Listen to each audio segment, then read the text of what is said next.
It's Ash Kipalazzi at over 106.9, and Katy Perry joins us. What Woo! up? Yeah. Yeah. I have been up since 4 a.m. in the morning, so if I don't complete sentences or make any sense, I'm very sorry. I'm the same. Hey, how's Mary and Keith? Oh, they're very kind. Thank you. That's very kind to ask. They're good. I will see them during the holidays. Yeah, do you get to see them much? Yeah, of course. They always show up. They're my parents. That's what they do. Do they still give you advice, even though you're a big superstar now? Like, is it still sort of... Yeah, kind of. A little bit. I mean, my relationship with my parents is different. The dynamic has really changed. It's almost like I've become the parent in the family. I think that happens with everyone. When kids get a little bit older and the parents get a little bit older, things switch. I don't know them, by the way. I just... Oh, they're very. Oh, well, thank you for asking though. They're interesting. They're very huge personalities. Katy, just a personal one before we move on to other things. That Mick Jagger song, Old Habits Die Hard, that's like a personal favourite of mine I listen to from time to time when I'm out running. Is it true that as a young girl, did you do the backing vocals for that? The one that came out like 8 years ago. Yes, like way back when. Was that one of the, because I would have imagined... From Alfie? Yes. Yes, I did. How do you know that, Ashley? That's really interesting. Because, well, that I love that song, that Mick Jagger song, and I just would have imagined that you would have only been, what, in your early 20s at that stage? I was 19 maybe, or I did a lot of stuff behind the scenes as we do coming up, you know. I did lots of background vocals. I did background vocals on Miley Cyrus' record. Really? Oh, yeah. I did all that stuff just to hopefully get by on Taco Bell money. Is that kind of frustrating when you're on the periphery like that and you're doing the backing vocals for Mick Jagger, you're doing backing for Miley Cyrus? No, it's cool still. I mean, I wasn't scrubbing toilets. Yeah. So I was still doing what I loved. You but weren't getting up at 4 o'clock in the morning. Yeah, I wasn't having to get up at 4 o'clock in the morning and be radio DJs. In that stage of your career, that was the best thing that had happened yet, I guess. Totally. So that was like, I actually went to dinner with him one time, and he hit on me one time when I was like 18. Are you serious?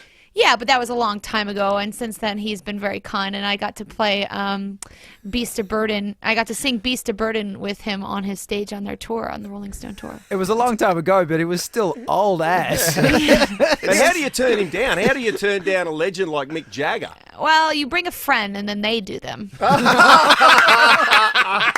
You sacrifice your friend. You sound like you have awesome friends. I'll see you in the morning. See ya! Vroom, feet don't fail me now. Go on. And I hear that you, like, this day just doesn't end for you. You're on your way to Tokyo. Wow. Yeah. Tokyo is one of my favorite places in the world, though, so I'm very excited. They would. I'd imagine that you would have a huge fan base there. They would love you. Actually, you know, I'm just barely breaking Japan. I'm doing it, definitely, but I'm barely breaking it. I think that I want to be Japanese so much, but the Japanese like things that are different than them. Like, they're really into urban and R&B and blonde people because they're probably so used to, you know, girls with black hair that want to be kawaii and cute and, you know. Yeah. They don't want any of their stuff. They want something otherworldly. So I'm just barely breaking. Oh, God, she's dressing like a cat again. I've seen it, done it. Seen it. We lived that, okay? Yeah, exactly. The good thing is, though, you can do TV ads there that are really bad, but no one else really sees them. And you can, yeah, I haven't done that yet, but I can't wait for that time in my career. like, hello, Katy Perry! I'll be on a television station. I'll be on this show called Music Station coming up with One Direction, which will be probably really interesting. Oh, cool. Hey, Hey, we had Beyonce in town this week. We all went out to see Beyonce a couple of nights ago here in Brisbane. She's a fantastic performer. Oh, she is amazing. But Living legend. Yeah, but I was just thinking when, like, there were certain times during that concert where the entire entertainment centre here in Brisbane just went off, and as I mean, just went everyone off, just that's a good cheering, thing. yeah, cheering. Cheering. Oh, okay. I was Off like, the- that's. didn't go off like sardine. No. The full Australian expression is went off their tits. Yes. Yeah. Well. Yeah, which is a good thing. Do you teach that one to your children? No. It's an Aussie thing, Katy. It's an Aussie thing. No, but the point I was getting to is, I reckon as a performer, that must be one of the real highlights of you know, of your The life. louder when they you're up scream, on, the better we play. Yeah. And yeah, we do get off on that. I mean, it's an exciting, invigorating, unlike any other feeling.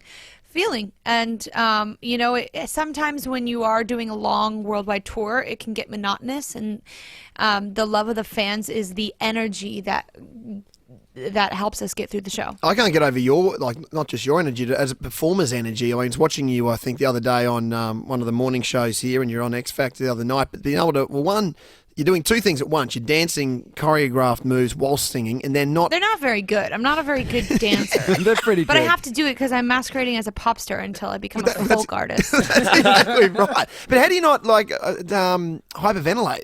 Like, from dancing and singing at the same time, and, you know, I don't know, is it just a thing you're used to? Practice. Yeah, right. There is some hyperventilation, Yeah, like it's, but just practice. Do you ever train, like, I heard some people, like, run on a treadmill and practice Yes, singing? You there's do this that, thing. do you? Yeah, sometimes I haven't. I actually there's like a specific profession in Los Angeles that people have. They're called vocal conditioners, and they basically put you on a treadmill in heels and just make you run What, and they sing do at not. the same time. Yeah, they do. In heels? It's a real job that people earn money from. I bet you, yeah, some guru's making millions of dollars out of it. I don't know if it's millions, Right. but yeah. I want a slice of that, though. Yeah, first of all, they've got to make a treadmill that can handle heels, Yeah. because otherwise they're just going to rip the rubber apart, right?